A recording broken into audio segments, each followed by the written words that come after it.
Heavy snow in large parts of Japan has killed 17 people and injured more than 90 while leaving hundreds of homes without power. Disaster management officials have said powerful winter fronts have dumped heavy snow in northern regions since last week, stranding hundreds of vehicles on highways, delaying delivery services, and causing 11 deaths by Saturday.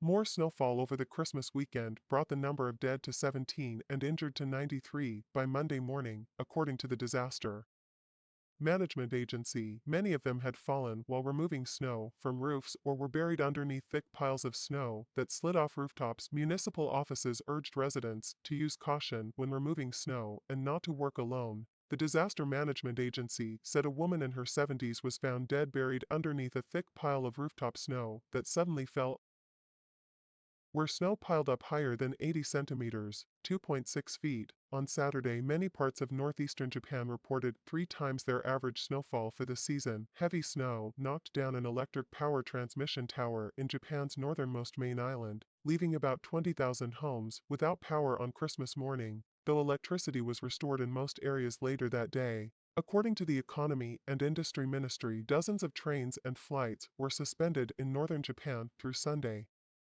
But services had since mostly resumed, according to the Transportation Ministry. In Niigata, known for rice growing, some makers of mochi, sticky rice cakes that are staple for New Year celebration meals, said there were delivery delays and their mochi may not reach customers in time.